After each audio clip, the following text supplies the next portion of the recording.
Many of them bouncing around. Some of them just sit there all night, hoping upon it. They're just like, I don't know what is the purpose of my life. Spider right there. Started day 4. It's Tuesday.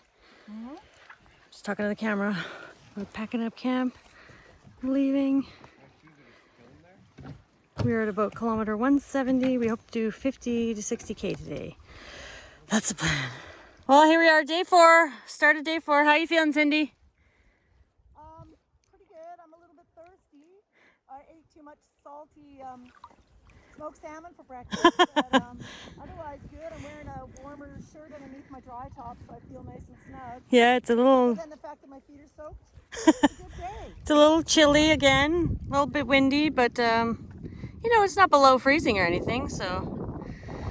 When we're moving, we're good. It's when we're standing in camp half wet and not doing anything that we get a bit cold. But we just saw a bald eagle to start our day off. So that was a good sign of good things to come. And it's beautiful right here.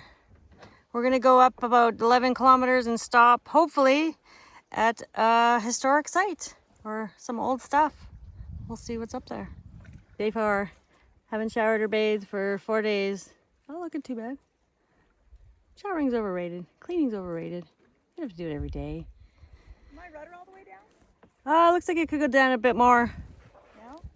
There you go. Nice. Ducks. Ducks to your left. Ducks to your left. Hey? Ducks to your left. Yeah. Oh, they just went under.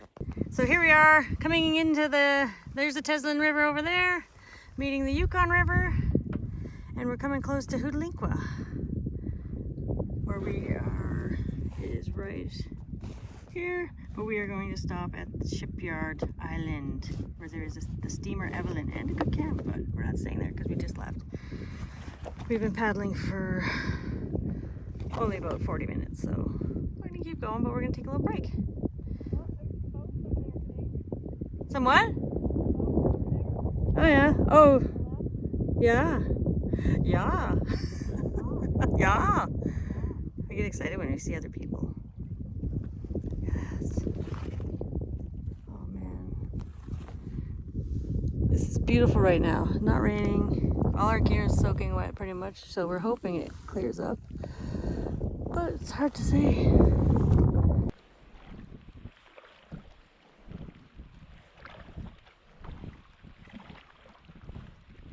Hoodlinkwa was a popular gathering site for trade and visiting between the Tlingit, Southern Shoshone, and Northern Shoshone people.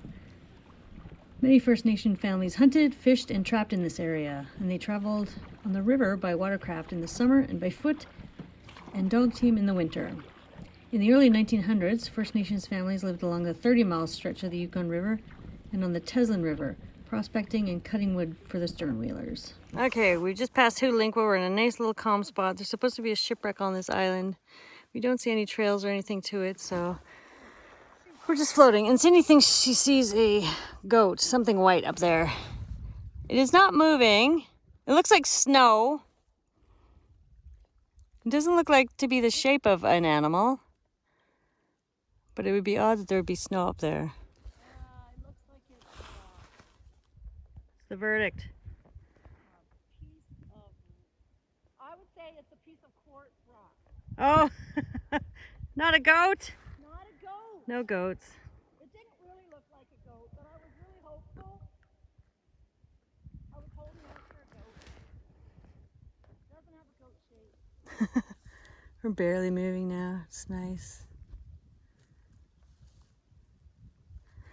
The 30-mile section was a little bit tricky with all the water in there. Lots of riffles, lots of things you have to pay attention to. Not like this for most of it. So we're happy to be past it. We're on a little side channel now. Exploring, doing some exploring, and there's some riffles. We haven't seen riffles for a while. Oh, Cindy's not even paddling through them. She's feeling brave. I'm gonna do the same thing. Let's see how it goes. It's very high water, trees everywhere.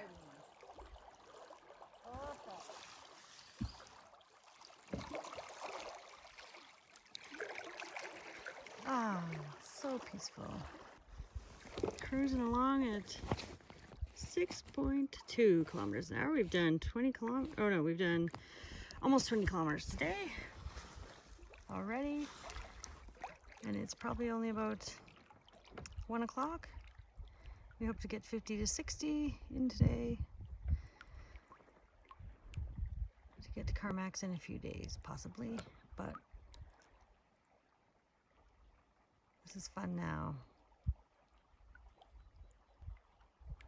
Oh, it's so low here. Look how low the water is. Shallow, eh? So shallow. Shallow, that's what I meant.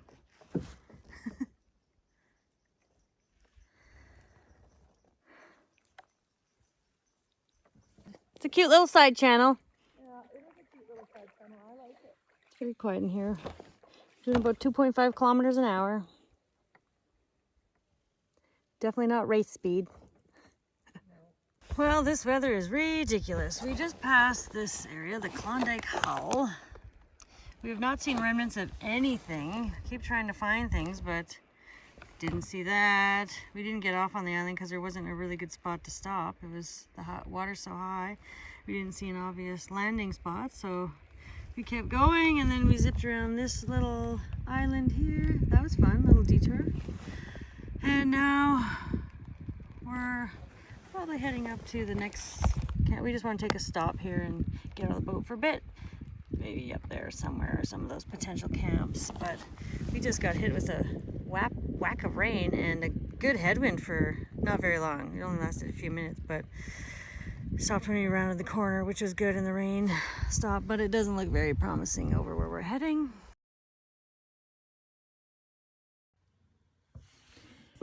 I got this story about the Klondike Wreck from a book called The Survivors. True stories of 4 BYN, that's British Yukon Navigation Company, ships that survived fire, flood, and decades of grueling travel on Yukon lakes and rivers. And it's written by the McBride Museum of Yukon History. So when the Klondike left Whitehorse on June 11th, 1936, it seemed a little bit sluggish. Due to extra business that year, it was fully loaded and rumored to be carrying more weight than usual. They're having a good year. The captain never handled the ship downriver before either, although he was an experienced captain. On reaching Hutalinkwa, the captain gave the wheel to the co-pilot and went to breakfast. This is never a good idea to hand it over to co-pilots. The ship rounded a bend in the river and its bow bumped into a rocky cliff bank. A minute later, the boat was completely out of control. Freight and luggage fell overboard and it drifted helplessly, bumping into the shore, causing more damage on each bend. To their credit, the engineers opened the steam valves to prevent an explosion. I like how they refer to that. It was lucky that they didn't explode. You know, worst case scenario, didn't happen. Freight and passengers were guided to lifeboats. Pauline LePage, 7 months pregnant, and her daughter were passengers. They were rowed to shore in a leaky lifeboat with a nurse from Mayo who bailed water from the vessel as they went. I know it's not funny, but it is funny that they have all these details. The nurse from Mayo. So these women and this girl made it to shore on their own. Way to persevere. Survival instinct kicked in there successfully. They barely made it to a mosquito-infested island where they awaited rescue. And I read in another book that they had some of the passengers on the boat were also stuck in their cabins, and it had to be chopped. The doors had to be chopped down with axes. It kind of is reminiscent of the Titanic a little bit. They didn't have any troubles with icebergs in their way. So after the boat was cleared of its passengers, it drifted another 3 miles, sinking lower until it came to rest on a sandbar in the middle of the river. And there they have said that some cows were lost to the shipwreck and drowned. So by the next day, they were rescued. So just overnight on the buggy island. People at the wood camp salvaged over 1,000 pounds of flour, linens, furniture, luggage, and lumber. About 2 weeks after the wreck, the carcass of a cow appeared floating on the surface of the river attached to something.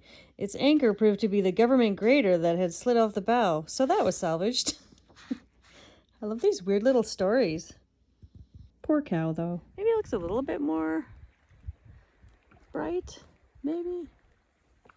Is Cindy coming in behind? Well, at least we're not too hot. There's that. What are the benefits? What are the advantages of rain? Unlimited water supply, even though we're on water that we can drink, so that's not really a plus. Everything stays wet, that's not really a plus. I'm trying to think of some benefits of the rain. Usually it seems like Bugs? it's less bugs. Less and bugs. It seems like Less bugs. often it's flatter water, but not always. Flatter water. Not always. You don't get hot. Yeah, that was my first thing. You don't get hot. It kind of sounds nice. It does. It's pleasant. And the birds, the little We're trying. swallows are out We're a trying lot really when it's hard. raining. Yeah, there's lots of birds out. Yeah. Birds everywhere. I had a bee go in my ear when we started out. There's a little bee. He went in my ear. And then he was like flying all around me, which is really fun when you're in a kayak and trying to avoid it. No, I'm rain harder. So this is how much fun we're having. Our break in the rain. God, it's really coming down. Still got my morning coffee though. All right. This is ridiculous.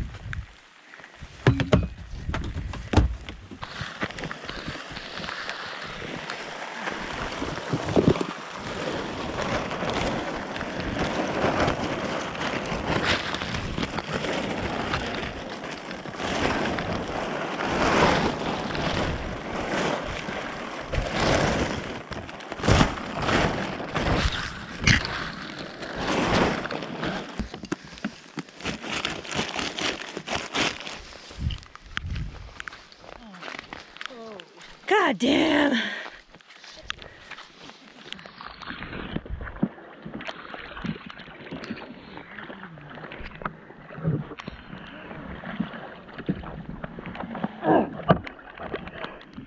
Oh shit, I think my...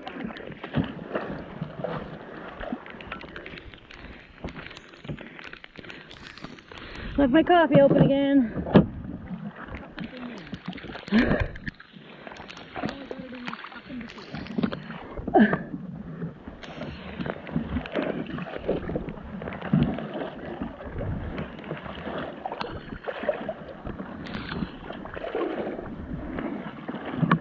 God.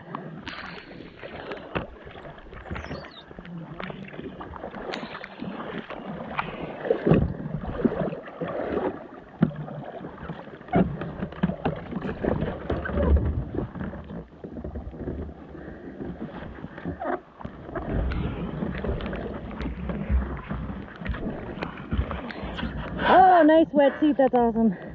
Cindy's angry at the frying pan. This is when you're having a breakdown on the river. When you get mad at a frying pan. It's already burned. It's already burned, see? Was that a new one too? Yeah, brand Yeah. new. Oh. That's burned pancake and burned whatever. Well. Bacon. I'm going to put it here, and when it falls off, I'm not going to care, okay? You're like hoping it falls off. I think it's going to fall off right away. Okay, I'm gonna have to rescue that poor frying pan. I'll follow her from behind. I think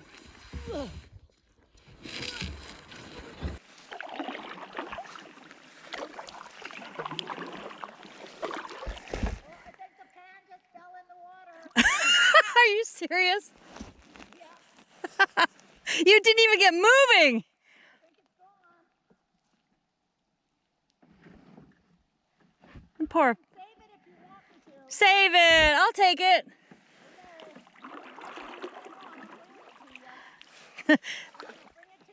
I'm paddling away.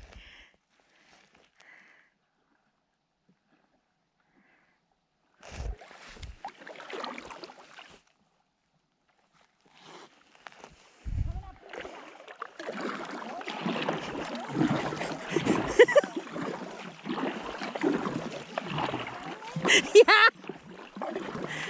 Cindy's trying to give me a pot. No, I'm just kidding. I'll take it because you'll just throw it in the river.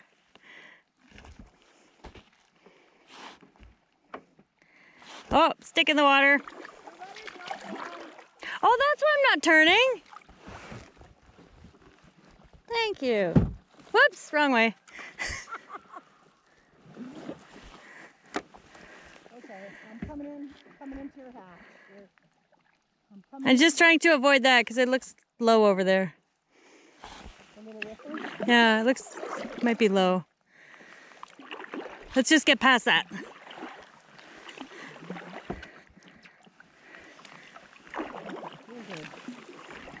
Hang on.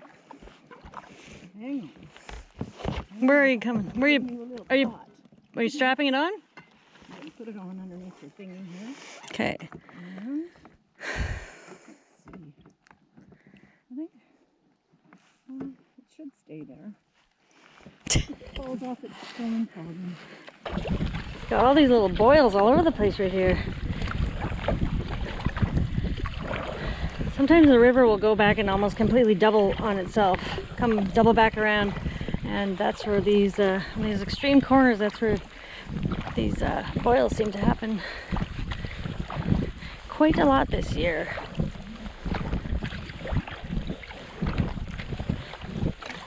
They're not huge, but they will kind of send you sideways a little bit, but so far it's been doable.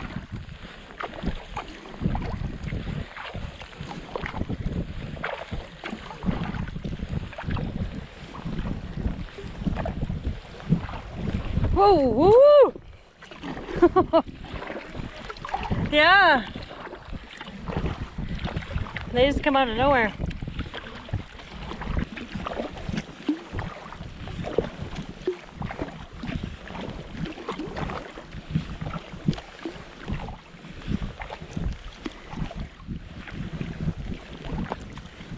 Yeah, things are turning a bit yellow.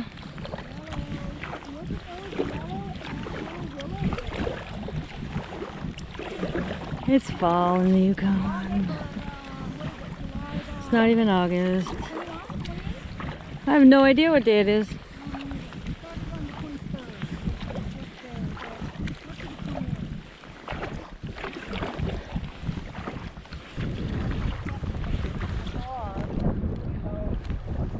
Do you think those birds are standing up? Pardon me? Do you think those birds are standing up? Are they birds? I thought they were sticks. I think, no, they're moving. I think it might be low. It might be too low. If they're standing up. I guess we'll find out.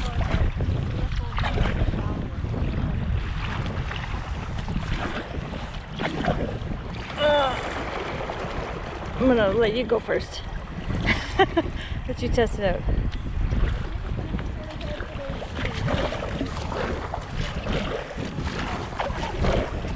Oh, I'm getting sucked over.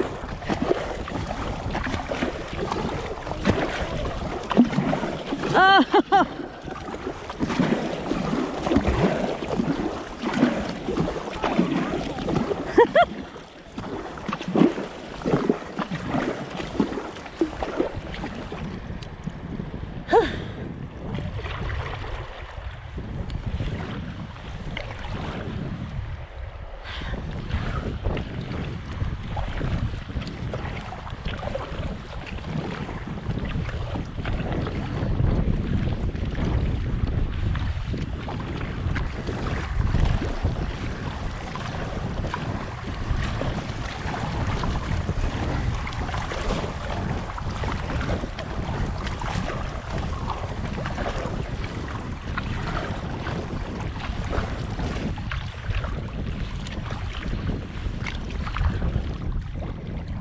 fun. Found a cabin. Oh, it's so pretty. Can't get to it. It's a little tricky to get to, but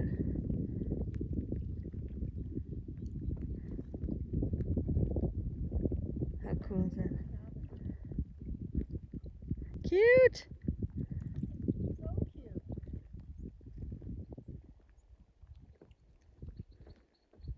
Nice little camp spot there. A huge slide.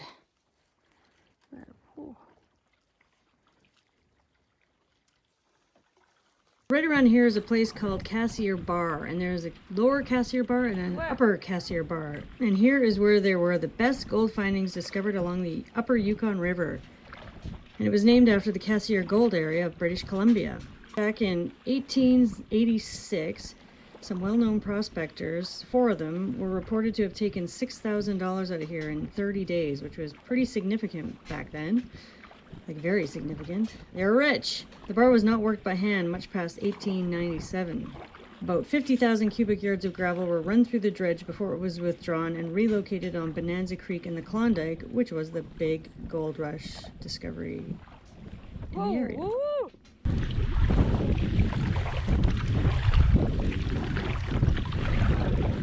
Oh, I think that's an old structure.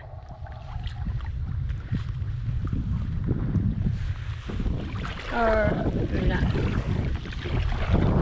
Maybe just one. There's a cabin up here. I don't want to miss it. Going into a headwind.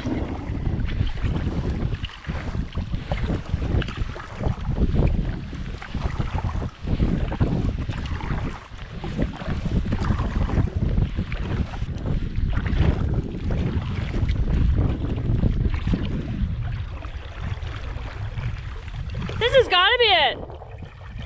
This has got to be it. Yeah, this is it.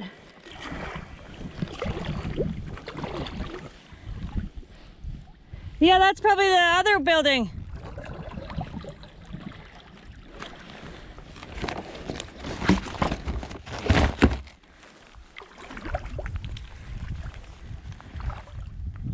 Is there a trail up there? That's deep.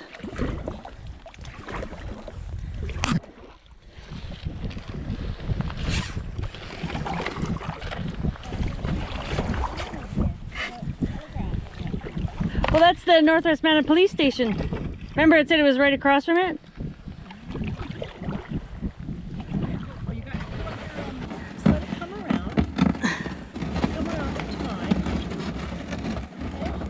Oh God, I'm ready to get out of this. Oh, well, at least we have one sponge. You can see it down there. Bye-bye, sponge.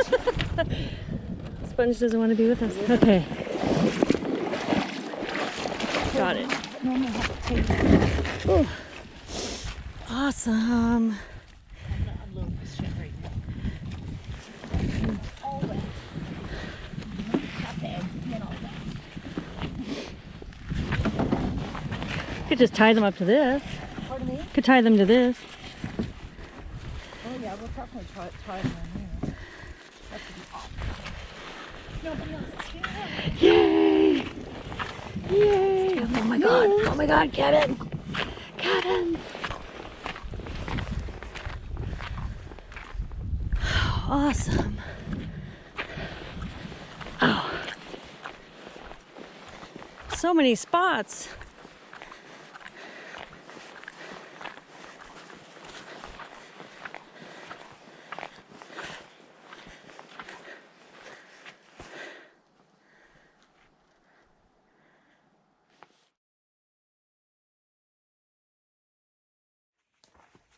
Welcome back to the trip that is full of rain and adventures and a lot of water and a lot of high water.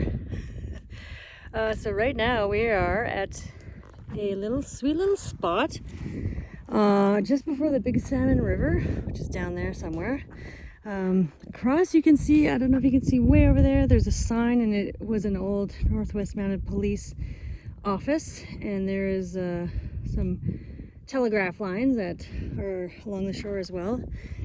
It's very cool. It's a nice little spot here. There's a landing where we came in down the river. We did about, so today was Monday, I think. Or is it Tuesday? Might be, hang on, let me check. I just checked and it's Tuesday.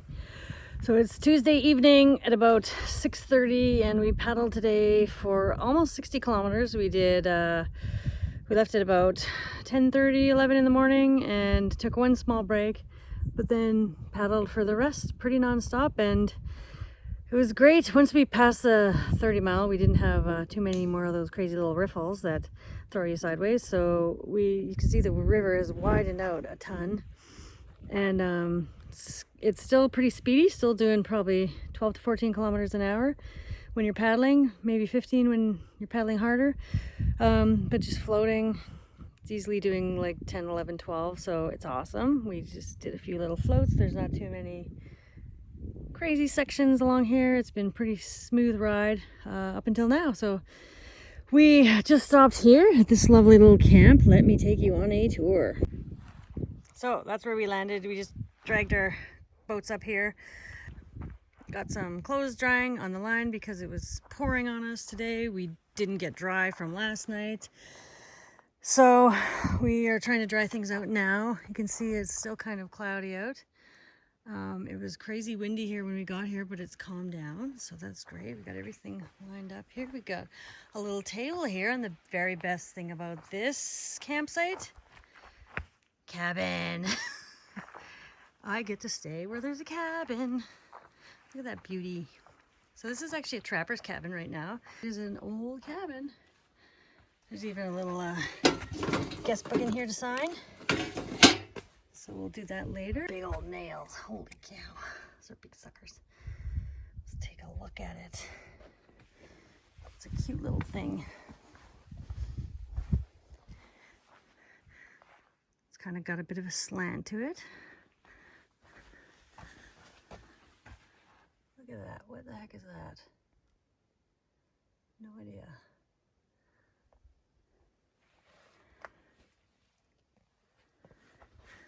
Let's put like a newer roof on it, but yeah, it looks like original logs. There's a crap load of mosquitoes around here. Look how low it is at the back. Yeah, new shingles up there. You can use it to store stuff.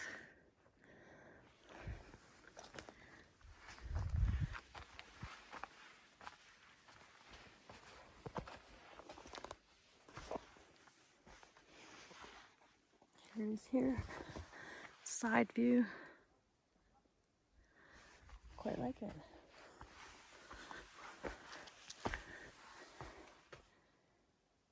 That looks like a newer log. Still got that old chinking in there. Some canvas down there. Oh, that's a chair. That must have been a couch or something.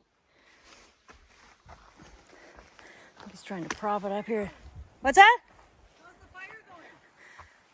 It was going.